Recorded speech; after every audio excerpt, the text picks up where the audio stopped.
Brandon, you ready? Fix your hair, man. Fix your damn hair. Fix your damn hair. Ready. All right. Good to go? Good to go. All right. Welcome to the Source Podcast. AJ Vargas and what's your name again? I forgot. Oh, shit. What was my name again? Brandon Martin. Brandon Martin. Get the opportunity to speak with Brandon today about being a canine handler and what it's like, why he chose this, I guess, direction, and then also we want to give everybody, at least all of our listeners and maybe even some that are tuning in on YouTube, a little bit of perspective of what it really is to be a canine handler, what it means, the demand of it, and so forth. I think this is a great episode because I think most people don't understand what it's like to be a canine handler. I think they just want the title, if you will, dog in the back of the car, and get to ride around, look cool, have canine on your shirt or on your back, but there's a lot of work that goes into it. Yeah, I don't think people realize how much actual work goes into it. They think they get a dog and they got this pet now. Yeah. Essentially. That's right, yeah. But before we get started, I want everybody to take some time and subscribe, ring that notification button down below.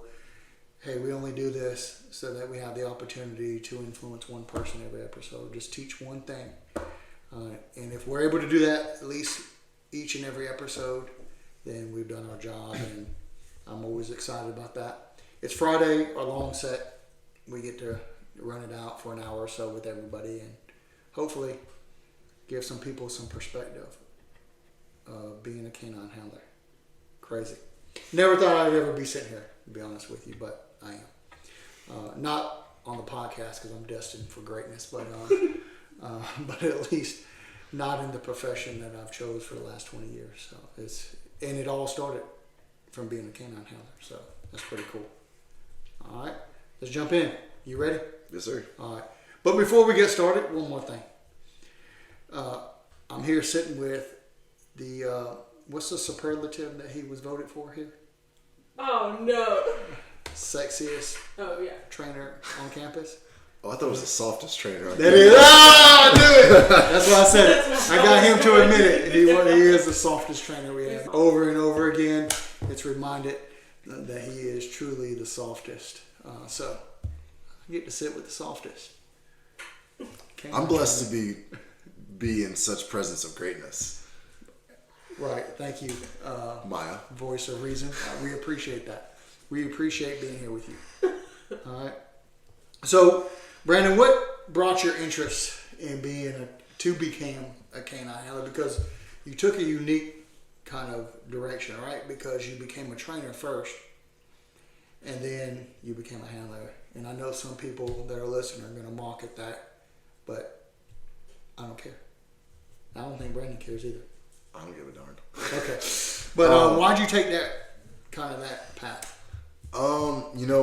My original plan was to come through a trainer course so that I could kind of do my own thing realistically, but not so much in the training side of it, but more of understanding training and how to work with dogs.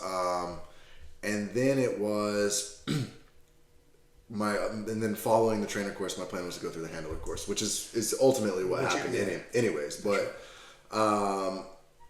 But I fell into that same category that we kind of talked about, where I saw dogs and I thought, wow, this has got to be great. Like, I get to go play with dogs. I get this cool pet that bites people or finds drugs or explosives or whatever. So I kind of fell into that same narrative, if you will, as far as that goes. But also, that is what brought me to the canine industry. So in a sense, it was a blessing that I thought that's what it was. Right. Because now I'm here and I realize how much work it is and how hard it actually is, but I'm not afraid of the work. And so I think it makes me a decent handler in the long run. But really it was, I thought I got to play with dogs. That's what I wanted to do. Yeah. Well, I mean, you come from a military background. For those that don't know, you are a veteran, correct? Yes, sir. Yes, sir. Thank you for your service. the favorite. Sorry, inside joke for everybody. But anyway, thank you for your service.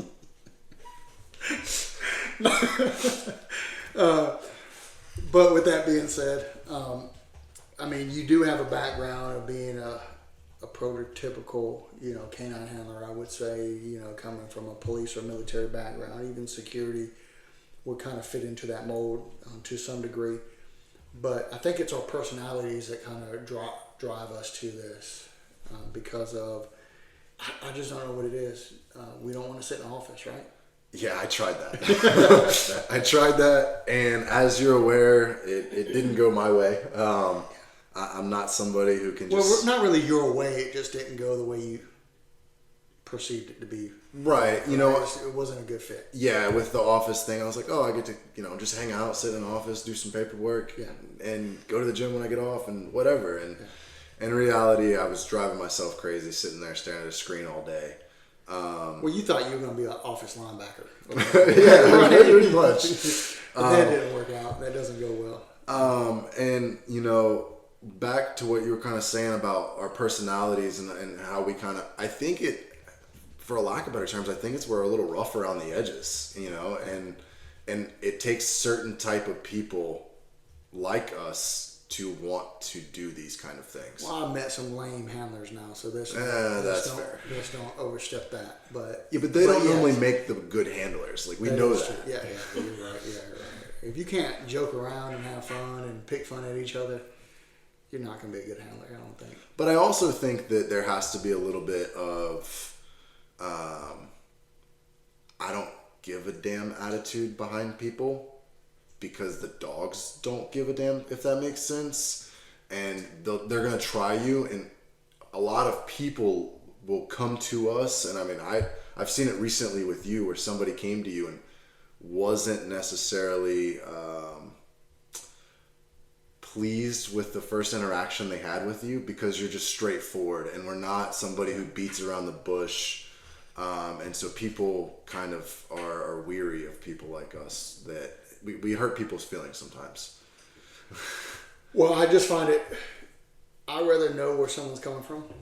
I'd rather know where someone stands. Yeah, than to guess where they stand. And I want people to know why I stand rather than guess where I stand. And that gets me in trouble sometimes. But not just at work. It gets me in trouble with my wife too. So I'm just kind of straightforward with things. And but you're absolutely right. I think, and that's not to say that I'm a great handler because of that, but that's some of it. Because even when I deal with a dog, I'm very black and white. Right. That's what I've learned. When you sugarcoat things or you're kind of gray, dogs don't perceive that. Blur the lines of that communication. So dogs don't respond very well to that. So it's just what I've learned over the years, and it's worked for me. That's all I can say. May not work for everybody, but I've also seen those that compromise and those that cut corners. Yeah, and from my perspective, they never reached their full potential because of that. And the dog never reached it. I've seen a lot of great dogs that don't reach their full potential because of that. Lazy handler makes a lazy dog. Yeah, I guess so. The statements stand true and they stand the test of time, right? You can get many, many, many repeats and it's still the same thing. Mm-hmm. We've figured it out. We've unlocked the box. Not really, but we have. Just by keeping it simple. Stupid. But you were office linebacker at your previous job, and then you decide, hey, I need to change. Obviously you have a family, so that didn't come lightly.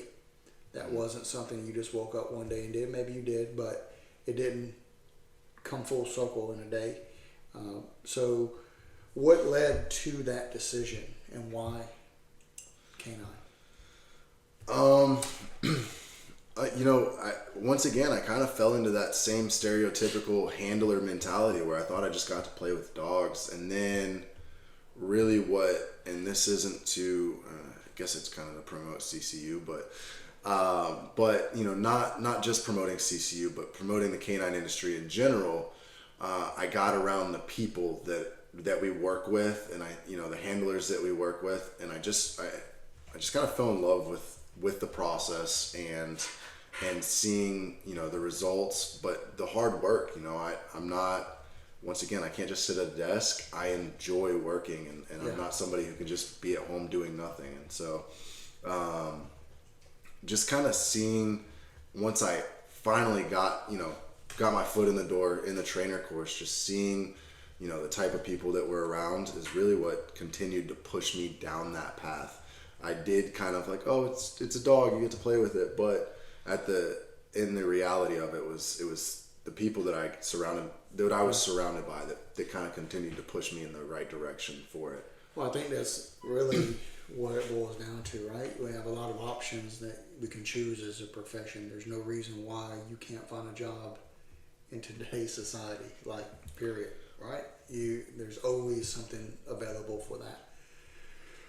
However, I don't feel like I work every day. I feel like I am living my best life because I love the people I work with. I love being around everybody. I love what we do. But that's the icing on the cake. I always say this is our ministry per se, because we have the opportunity to influence a whole lot of people that ordinarily wouldn't be influenced by some great people. And everybody on the team is great people and really have a heart to help those that we have an opportunity, unless you don't allow us. But then that's on you, right? That's on you, yeah. But with that being said, making that decision from going from office linebacker to then taking a step and going, hey, I'm going to start a whole new career. I'm going to have to take the training I need to take. I'm going to jump with both feet into this profession. That's a big step at, almost 50 years old. So, I mean, how did that conversation go with the family? Yeah, so, towards the end of my last profession, I was just, my wife could see that I was just stressed all the time. I wasn't like a pleasure to be around. Yeah. And I'm sure that you've been in those same situations, but I just wasn't a pleasure to be around. And finally, we had a heart to heart. She was like, what do we need to change? Because we keep going down this path, something else is going to have to change. And that's, yeah. And so it was just a heart to heart with me and my wife. And one day me and my previous manager kind of had a disagreement about something, and it was 8:00 at night, and he calls me cursing at me and this, that, and the third, and my wife can hear him on the phone. What is this, that, and the third? I hear people say that. I've never used that heard phrase, the third part. but I've heard that like 20 times. My brother says it all the time, and now Brandon. What does that even mean? This, that? I mean, it's just another way of saying this, that, and the other. You just made it up. Maybe. I don't. I mean, your brother says it. So I've never met your brother, so I didn't just make it up. Okay. Somebody said it to me at some point, but. Okay. Well, I will never say that, for the record. But go ahead. But thank you for your service. If I hadn't said that already. And so, he calls me and he's cursing at me and whatever. My wife hears it and she just finally looks at me and kind of does, one of these numbers. And I said, hey man, this is my 2 weeks notice. He didn't let me work my 2 weeks notice, which is fine. I was already in conversation with you at this point, trying to get into the course. And as soon as I hung up the phone with him, I was on the phone with you and I said, hey, can you get me in any sooner? And you said, absolutely, come on. Yeah. And just how tentative you were to helping me, but seeing how much you cared about the industry and getting people that wanted to be here. It honestly, as soon as I made that decision that I was putting my 2 weeks in, it was an easy decision to get. Like a weight lifted off your shoulder. It really was, yeah. I mean, there was definitely a little bit of uncertainty, and a little bit of nervousness, but just it really truly was a weight lifted off my shoulders, because it was truly just, I was depressed, I was miserable, and so getting my foot in the door was just kind of the start. Yeah. But really, ultimately, my wife is really what helped me make that decision. Yeah. But well, it's good to have that support. It right. really is. And you know, we're both very hardworking people and financially stable, and so it wasn't going to hurt us financially for us to do it. It was just more along the lines of like, hey, it's a career change. Like, it's something new. My schedule is going to be different, you know. And so it was just us kind of working through some of the smaller details together, but her being able to realize that weight was lifted off my shoulder as well. Yeah. Well, it's also going to affect your home life. You know, if you're stressed at work and you're, you know, having a bad day, you're going to go home and take it out on everybody else because you're trying to decompress. And they say we hurt the ones that we love, right? Mm-hmm. So I have a little bit of a different, you know, take on how I got into the industry, I guess, but not to say that it wasn't any more life-changing, or that, you know, I just knew this was something that I wanted to do. And I remember buying my first little puppy because I wanted to learn to train dogs, but I started out while I was in special operations with the state at the time, and then decided to move to a municipality. I had tried out for Canine with the state and actually got selected, but because of my position, my boss wouldn't let me go. He was like, no, I'm not approving you to go to Canine. We need you here. And I was on the fast track at the time of promotion and moving up. And, you know, I just looked at who I was, and, you know, I'm an athlete, as you know. And because I'm an athlete. The third best one here. Yeah, behind Voice of Reason. And myself. Me being the first. I mean, if talking crap was a sport, he'd definitely be up there among the best, but unfortunately it's not. You got to have action behind it, and we've yet to see any action. So anyway, however, so I, you know, just was going down that path of being stuck in an office for the next 30 years, and I was young at the time, like I am now, and decided that, you know, maybe moving on to wider pastures would be the best thing. So I moved to a municipality, and then within a year they started a canine unit. And so I was one of the first 4 handlers within that. We had to go through a board and all that, but I had done that in the past, so that was the easy part. You know, a board, for those that don't know, is an interview, and they evaluate job specific criteria, and part of that is sitting down and talking about policy and such. From a law enforcement perspective, that's what that means. So I was used to that, and so that was easy for me. And I remember my lieutenant coming to me and telling me that the captain had accused me of cheating, of him giving me the answers before the board, which was a joke. I don't think so from the captain it was, but to us it was a joke. I just was prepared, and that was easy. It's easy for me to sit in front of people and talk. That's easy. We right? know you can't. I convinced you to start a whole new career.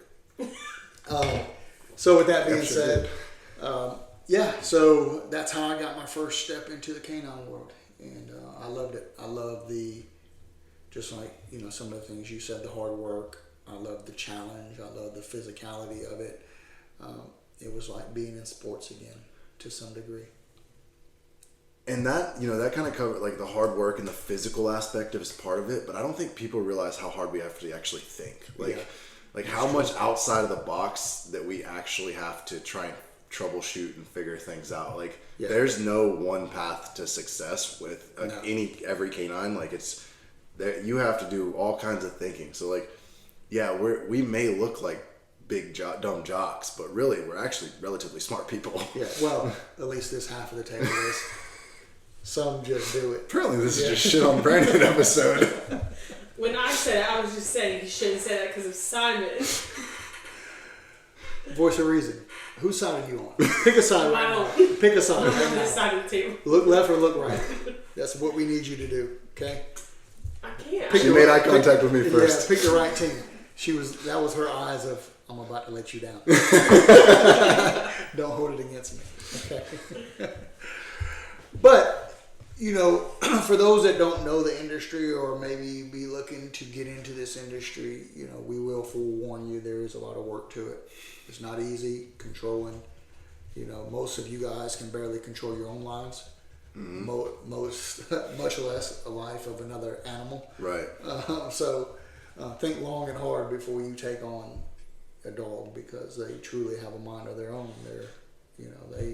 We have to learn to control them and finesse them and do it without force and those types of things. And I say that in a manner of, I wouldn't like to be forced to do something, and a dog doesn't either. So we have to manipulate our leashes, we have to manipulate our body positions and all that in order to get the dog to do what we need it to do and think like we think to accomplish a task. And that's truly an art. So with that being said, becoming a handler is, and people take on different paths to get there. Some are promoted to there, some it's their lifelong passion and they see their dream or realize their dream coming true. Some have to work a little bit harder than others, because I've seen a lot of students come through this course, and I seen a handler one time that couldn't even stand up straight because his back was hurt so bad, and he happened to be a veteran. If I haven't told you already, thank you for your service. But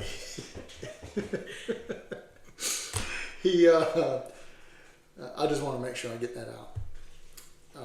But he couldn't even stand up. He was literally walking almost doubled over, like a 7 or an L, whatever you want to call it. And we were like, hey man, you need to go to the doctor. And he was like, you better not kick me out of this course. I'm not going anywhere. I'm finishing. Literally was tracking, bent over. And but then we have, students that I remember one time we were training in the rain, not me of course, but the real trainers, like Brandon, were training and it was raining, and the handler, which happened to be a law enforcement handler, was like, I don't understand why we have to do this. Why are we out here in the rain? What purpose does this serve? And you just shake your head at people like that. You don't even have a response for that type of question. Especially it being his last week in training with us. By that time, you would hope that this particular student would have known the reason for training in that type of weather condition. So, you have wide ranges of varying degrees of handler. And, I don't necessarily look at a skill set per se, because if you had to check off the box, and maybe we'll do another episode later that covers what makes a great handler. Voice of Reason, if you can get that on the schedule, please. But you guys look out for that, because I'm sure Voice of Reason will put that together for us. You see a lot of experiences when you're in this industry, right? And I can think back, and this is the crazy thing. I can barely remember what I did yesterday, but I can remember specific training sets. I can remember like they were yesterday, things that have happened that are hilarious, scary moments and things of that nature. So from the day that I started in this until today, those memories still stand with me. And I think that's what really keeps me doing what I do every day, is because of the funny stuff. But sometimes in our industry, we don't know why things happen, right? Fair. So as a handler, some of the things that you've seen so far, you have the privilege, and I say this because you went through like a bunch of students that you've trained, you've seen a bunch of dogs in a very short period of time. A lot of people don't get that opportunity. And I know some people go through a process, right? Where, they may get a dog and they go by the numbers and they train that dog, or, by the numbers and they do this. But every single day you are maneuvering, because you mentioned the point about how much you have to think on a day-to-day basis in order to accomplish it. So now, as you took the trainer's course, you spent some months, working on that skill, and then you decide, okay, well, now I'm going to take a handler's course. then you chose to take a handler's course. Making that decision to jump into that realm of this industry, why would you do that? Why not just continue to be the big dog on campus and be a trainer? Why would you take that on? Well, in my mind, I'm out here instructing students, and I'm seeing the steps and process that we have to go through in order to train a dog, to get a dog ready for a handler. But having the experience of actually handling and seeing the what a handler sees, and you see it, you handle dogs in the trainer, but you're not looking at a finished product or what that end goal is necessarily all the time. Yeah. And so in my head, I wanted to know, all right, what are the little nuances that I need to be doing with my leash to do X, Y, and Z so that I can get these results that will help me in the trainer's side of things as well, that I'm just not picking up. And then, just being able to also, have both sides of things so that when a student comes to me and asks me, I have to fill in for the handler side of things, I have a little bit more of that background, that knowledge of understanding, okay, well, I've been there as a handler, not just as a trainer, where, you're running your dog and you run into a problem and it's like, okay, well, I've got knowledge in both now, so I'm a little bit more well-rounded with training and then also handling. And so it was just kind of gives me the opportunity or the upper hand, if you will, to be able to see it from both sides, and a little bit of the credibility as well. Well, yeah, I think having that perspective from a trainer's perspective, right? Having the perspective of being a handler gives you those little things that you may not have known. Like, what is it really like to be on a deployment?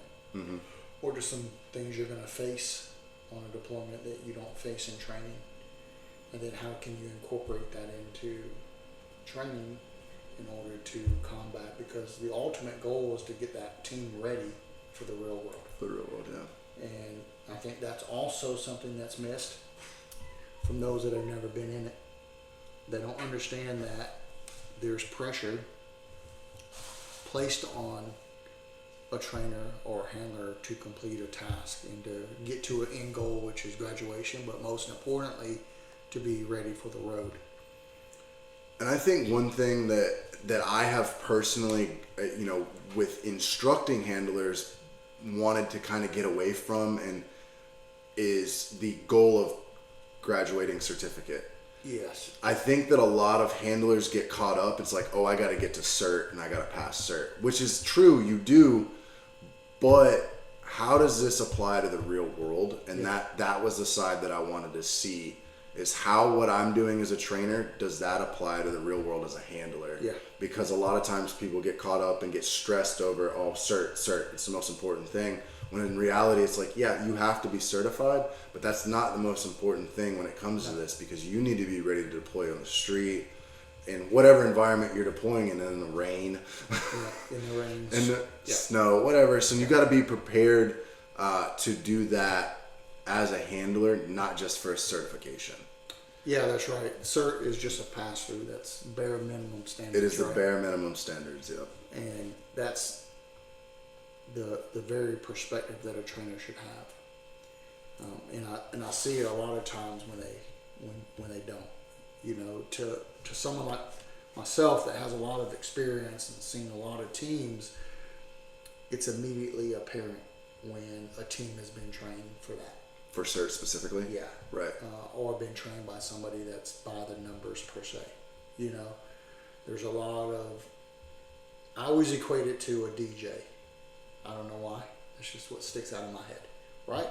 Because the fundamentals of being a DJ are pretty universal, right? But I would ask myself the question of what makes one DJ better than the other, and it's the way they mix the music. It's the sound and the rhythm that they move to and adjust to. Trainers and handlers are very much the same. It's the way you twist those knobs to achieve those objectives that make you different and better than others that don't know how to do that or don't learn to perfect that, both in timing and in reading the moments that you see very quickly. And that's what separates the cream from the crop, in my opinion. And because of that, we have to constantly be working on our craft. And I say we because I'm still part of those segments of handlers and trainers, even though I don't practice it as much as I used to. But I still got it. That's the important. It's like riding a bike to me, right? But I got to pass it on to the not so younger crowd, like Brandon and his people, because there comes a time when you just got to pass the torch, and you got to know, on when it's best to hand that over. So when I sit out and watch the field and I'm watching you guys train, it still excites me, and I still get to dabble in it, right? But it also brings back a lot of these memories of funny moments, scary moments, the great people that I've been able to come in contact with. And Brandon's going to have those same experiences one day, where he's going to be in my seat on the good side of the table and, running this and not, blabbering off about what something says on his little screen. But he hasn't got to that point yet. So I got to mentor young Brandon. Bring him up like he's my own. He's a little brown. I'm a little brown. So maybe. We both have great hair. Yeah, that is true. Yeah, my hair's better than his does, but you don't have as much gray as I do. That's a discussion for another day. I got great hair, as I've been told by the voice of reason, but and many others. There's a lot of others that say the same thing. Hunter being one of them. I don't have to. Yeah, Beetlejuice has began to lose hair, by the way. So he tries to cover that up with a hat. I cover mine up with a hat because I didn't fix my hair today. So I decided to wear a hat today. All right. But let's look at some typical things that a handler should be expected or should expect when they become a handler. What's the number one thing that comes to your mind, Brandon, as somebody's preparing to become a handler? What's the number one thing you would tell them that they need to be aware of? And don't give me no lame junk like, oh, you gotta have hard work. That's lame. Give me something better. Okay? Well. Is not an answer, Brandon. That is. You're falling apart. Well, quite frankly, I think that we kind of already touched on it. That people think they're just going to get to come and play with a dog, and the funny thing is though, Brandon, and I don't mean to cut you off. I've had employees over the years that have thought the same thing. You get on to them because, hey, what are you doing? I'm sure there's dogs to be brushed and washed or whatever the task may be, right? It's 10 o'clock in the morning. And I've had an employee tell me, well, I thought that I was just going to be able to hang out and play with dogs all day. Yeah, you do. But you're just going to do it all day, which means you're going to clean, brush dogs, walk dogs, feed them, take care of them, have fun with them, though. Right? But, I mean, what's the number one? I mean, I'm a new person. Voice of Reason, I remember when she first stepped on campus with her dog. We won't talk about that right now. But there's a perspective that I think people are not getting. But I want people to understand, like, what it really means to be a canine handler, because there's going to be people listening that are like, man, I'm going to go raise the money so I can get a dog. I'm going to do this. I want to be a canine, and we get these people that contact us all the time that are like, hey, I want to be a trainer. That's great. We want you to be a trainer. I want to be a handler. That's great. We want you to be a handler. We want you to realize your dreams. If you're not doing what you love to do today as your profession, then change it. But before you get into this profession, what's the number one thing Brandon has for them? You see, this is like the art of what I do. I bought Brandon 5 minutes to think about what the hell he was going to say so that he didn't sound crazy. So let's see what he comes up with. Let's see this profound statement. So here's the problem with you buying me 5 minutes. You were engaged in what I was I saying. was listening to what you were saying. That's the problem. Because everything that comes out of your mouth, I'm trying to learn. And so it's like, if I'm not listening, I might miss something. But see, this is the difference, right? And that's why Brandon has a lot of room to grow. Because as a handler, that's the same thing a handler does. They can't listen and do more than one thing at a time. So as things are going on in front of them, they need to be processing what's going on to make a great decision when the most opportune time comes available. But instead, they sit there with the mouth open, looking and not paying attention. And meanwhile, your dog just alerted to something because you're not paying no attention. Right. It's all about lessons. It's all about lessons, guys. See, he taught me something right there. There you go. You got to multitask. You got to be able to handle more than one thing. Okay? Forward thinking. Don't live for the moment. Think ahead of the moment. Go ahead, Brandon. I bought you some more time again. And I still see you struggling. No, I think that, I think people truly, and I've watched people walk out of here on their first day. That doesn't matter. I've watched people walk out of here on their first day because they thought they were going to come in and play with animals. Yeah. And I think that is probably one of the most, like, the biggest slaps in the face for people. And I kind of expected that even when I started in the trainer course, was that I just got to come play with dogs. You do, by the way. You do. It's just in a structured, custom Canine Unlimited manner. I just think that I go back to it's just not as easy, and I know that you told me not to use this one, but it's just not as easy as people think it is. I told you that because I wanted you to use that one, actually. So I just baited you back into using it because I want them to hear it from you like 3 or 4 times. Like, it is not as easy as people think it is. The great handlers make it look easy, though. The great trainers make it look easy, and that's why people have that perception. Because they've seen a great handler or they've seen a great trainer, and it looks easy. But go ahead. When I think with those great trainers and those great handlers is it's experience, time on their leash, and it just becomes a flow for a lot of those guys, and so it looks sexy, if you will, because they've been doing it for so long. Yeah. But also, like, people just I watch it all the time when students come in here, is they think that this course is going to be something that's easy. Oh, I'm in law enforcement. I can handle whatever. And then they get out here and this dog runs them around the field and they have no idea what's going on because they thought it was going to be easy and they didn't expect the hard work. But without even knowing it, Brandon, like 10 minutes ago, you brought up about the thinking, right? And how much knowledge has to go into performing this line of work, right? Like, it's not just holding a leash. We use that term, the butthole, following the butthole. Mm-hmm. I used it today, actually. Right. Well, as long as you give me credit for it, I will take it.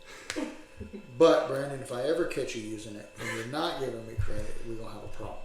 But anyway, no, I gave it to you to have, okay? Use it, but use it wisely, okay, young man? Yeah, and what to your point, like I was saying, or what I mentioned earlier, and I don't mean hard work as physical hard work. Yeah. Because a lot of people, a lot of officers do come in good physical shape. Yeah. Not all of them, but a lot of them do come in physically good shape. But the mental aspect of it, and I would argue with most people that the mental aspect of it is more exhausting than the physical aspect of it. Maybe not for you because you're a little out of shape, but for me... Well, round is a shape, by the way. I don't know if people realize that, but it is. It is. But I can still get down with the best of them. So, anyway, go ahead. Continue, please. But I just don't think people realize how much mental capacity, how much mental... what's the word I'm looking for? He's stuck again there, guys. Let me take over, okay? What he's looking for is that mental toughness that you have to have as a handler, right? Like, there's a lot being thrown at you, right? So even in this podcast, as we sit here today, and Brandon's in awe on how I buy him time and how I lead him into the next thing that we're going to talk about, and how I take what he said 10 minutes ago, this is just that mental toughness. I can hold a leash, draw my weapon, take cover, perceive my threat. All those things can do it, and I can do that in a second. And I'm not saying that it came easy. I had to practice and be intentional about these things. But I've also seen you out in the training field, and you got 4 or 5 students, you got this going on over here, you're preparing for your next set, you're doing this, you're doing that, and you're listening to this jackleg back here tell war stories about nothing while you're trying to teach. But you continue to press on. And as a handler, I see you processing what your dog's telling you, you're moving your leash and being cognizant of what your dog is doing while, or whilst for those that are from across the water. They use the word whilst. I don't know why, but it doesn't matter. At the end of the day, you're doing all these things while still being able to pay attention, listen, feel, see your dog and what your dog is speaking to you about with their body language, if you will, in order to translate what they're telling you in a split second, in order to make a decision on what you're going to do next. Are you going to move on, or are you going to let your dog work odor? Are you going to move on, or are you going to advance to the threat? Are you going to take a cover position, or whatever the case may be? But at the end of the day, I've seen you do all this. And to be able to process all those things and make good, sound decisions based on your training, based on what science is telling you, based on all these things that you've learned over the last year. These things are so important in reaching objectives. And it's not just the butthole following the butthole. There's a lot more to that. Mm-hmm. And so from your perspective, Brandon, when you're telling these people, like, man, this is hard, like, this ain't easy, you're talking from a physical and a mental perspective, right? Yes, as you know, the physical aspect comes a little easier to me. I don't claim to be the most intelligent person in the world. Well, but I think that I have the ability, one, to multitask relatively well, but also thinking outside the box is really what I think gets people stuck, is they get tunnel vision and they can't see outside of the big picture or what the end goal is. And so that is what trips people up a lot. And so that's the mental aspect that I'm thinking more of. Yeah. But you kind of gotta be an athlete to be a handler, I personally think. Yeah. Well, I mean, what would you say about people that, let's say, like Corinne? Corinne's obviously not an athlete, mm-hmm. but he's a good handler, some would say. I didn't say that, obviously, but some might say that. With people... Well, what about Simon then? Simon walks on his toes. He trips down. I mean, he can't even walk downstairs without falling. So he's not really an athlete. If Hunter handled dogs, he'd be terrible because he's not really an athlete. So, I mean, what would you say about that? But I think that there's still... What with Simon and Cran, they've been doing it for so long that it's just become part of the way that they move and the way that they flow through it, that they've just gotten used to it and they understand the coordination aspect of it. So they compensate. They've learned to compensate. Yeah, I guess that may be a good way to put it. I just want them to hear you saying that, not me. So I love you, Cran. I'll ditto that. Thanks. Okay. But so you're telling these new people, right, that's never done this, like, hey man, this is hard work. Okay. Would that be the only thing you tell them? No, but I think that's kind of primary. Huh? That's primary. That's the primary, because there's little things that come out of that that I think are more like specific to actual dog training or dog handling.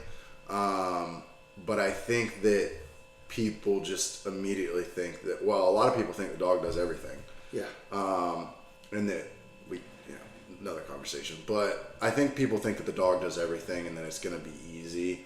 and they'll come here out of shape. They'll come here not mentally prepared for what we're throwing at them, especially in these shorter courses where they've only got 3-4 weeks to get ready for the real world. And I noticed I said real world, not certification. Yeah, that's right. They come here thinking like that, and you see them stumble sometimes because they weren't prepared for what. And I've seen reviews and I've talked to students. They're like, "Yo, this is one of the hardest courses I've ever been through." Mm-hmm. Yeah, I mean, there's a lot that goes into it. Now, we do a good job on pushing people to the limits as best we can because we understand the importance of this, right? Yes, we've already got your money. Yes, you're paying us for your time or our time. Okay, you paid for 4 weeks being here. You're not paying to pass, technically, right? Correct. You're not paying to pass cert or pass the course. You're paying for our time. 4 weeks, we block it off. Let's just say your course is 4 weeks. We block it off. But that's still not really the perspective. And that's a hard thing to relate to people when they think, well, how many people fail? How many people do this? But that's not the objective. The objective is to allow that instructor to pour into you and to really help you to exceed even your own expectations. They're great at doing that. They know what they're doing. So from a handler's perspective, going from 0 to 60 in 4 weeks, or some courses are 3 weeks. That's our shortest course. You have to be drinking from a fire hose, right, the whole time. I think the biggest thing for me is I don't think that people understand, adults, how much knowledge goes into this and how much studying goes into passing a course, how much they have to learn. I mean, you're learning, and this is the crazy thing. There's a lot of myths out there. There's a lot of stuff that gets passed around in the campfire, and that's cool and dandy. But when it really comes to what goes into caring for this type of dog, health, sanitation, first aid, nutrition, and then that's just the physical side of it. And then let's think about, because remember guys, 50% of the time the dog is in a kennel or enclosure. 50% of the time they're out training. And I'm being generous with those numbers, I understand that. But let's just split it right down the middle. 50% of the time they're deploying or training. 50% of the time they're being housed and cared for by the handler. So it's just as important that we know how to take care of our dog and keep them at optimal performance, even if the handler doesn't want to be. That dog needs to be, because it directly affects their performance, which when it comes to detection and patrol or tracking or anything like that they're doing, that dog has to be operating at optimal performance. Okay? There's a lot that goes into that.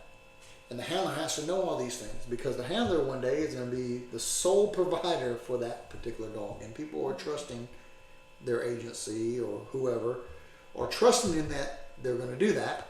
But then on top of that, the dog is trusting that they're going to take care of them. You know, because the dog is relying 100% on that handler. So we need to ensure that we prevent things from happening, bad things, like leaving the dog in the back of a car, right? Not feeding the dog properly, not taking care of the dog or addressing issues with the dog physically, early detection of problems that may be arising from the physical aspect, you know, cuts, abrasions, soreness in the limbs, muscles, things of that nature. But then on top of that, now we're trusting you to maintain the behaviors that we've taught this dog. Because anything outside those behaviors are going to lend to the dog being less reliable. And the tool that you're entrusted as a handler to maintain has to also, so you also have to be a scholar in canine behavior and training techniques. Yeah, it's on a limited scale as a handler. Do what we tell you to do and how we tell you to do it, but you still got to have a baseline of knowledge, because that dog is constantly evolving in their behaviors. And so are you. So, you know, these things that I tell these handlers is, it's just as important that you delve into this with both feet from a physical standpoint, but also from a mental standpoint, because there's also testing written testing involved in this. Because you have to one day have to articulate what you and your dog have done in a report or to a jury. So all these things come full circle in the realm of being a canine handler that a lot of people don't understand. It's not just playing with dogs. If you want to play with dogs, man, doggy daycare is a great place for you. I think PetSmart does some. PetSmart does that. Does some classes. Yeah, for sure. HOAs, have family days where you can go walk your dog out there in the park and play frisbee with them. There's yoga with your dogs now too. Yoga with your dogs. Yeah, I need to look into that. I'll yoga with your dog or something. I don't know. But no, I want to see you take your dog. I've seen your dog. Those ain't my dogs, by the way. Full disclosure, those are not my dogs. Matter of fact, me and the little one had a little scuffle yesterday because of that. I think that caring for a dog, and you've got kids, I've got kids, I think caring for a dog is equally, if not more difficult than caring for a small child. Yeah, it really, well, at least time consuming, right? Like every waking moment you're thinking, okay, well, I got to get this freaking dog taken care of, and get this freaking kid taken care of, got to get this kid fed, I got to get this dog fed, I got to take the dog out for a walk, I got to take the kid, change the diaper of the kid, like... Yeah. It's a never ending, and there's no time off. Like, you can't just put them on the shelf and forget about them. No, because they're living, breathing creatures, right. Both of them. And, so it's a commitment. I wake up every morning an hour or so before I really need to, so that I can make sure my dog's fed. And well, 9 o'clock is not really that bad. I get it. I'm talking about myself, not you. Okay. Just making sure. I get up at 9 every morning. Just so I can get prepared for the day. But yes, you're absolutely right there, Brandon. I mean, it's, yeah. So those that own working dogs are like, they're making a commitment. Like, it's not just, I use this term a lot too. I found myself in the last few weeks using this term. Put them on the shelf and forget about it. There's no way you can do that. There's just, you got to really invest with both feet. And that's time investment. And a lot of people, I would say there's kind of a misunderstanding too, is it's not, a year or like these animals live for 10, 15 years. Yeah. Even after they retire, most of the time the handlers are then still responsible for them. Yeah. At least in what I've seen. Yeah. And so, it's a long-term commitment. It's not just we'll do this for a year and try it out. No, you're stuck in this. Well, there's a few people that are still with us as I look at the numbers, listening to this podcast right now. Now these people have made the decision, okay, hey, look, this is still something I want to do. You're like, I'm committed to that. I realize there's a lot of hard work. It's mental. If Brandon can do it, I can do it, for sure. It can't be that hard. And I understand there's a learning curve that I got to go through. Some handlers learn quicker than others. Mm-hmm. But the number one thing that I say when I look at a handler is just that commitment. Be willing to stick in and do the work that it's going to take, because I know the trainers that are working with you will do that. And don't forget to check back next week for part 2 of this week's episode.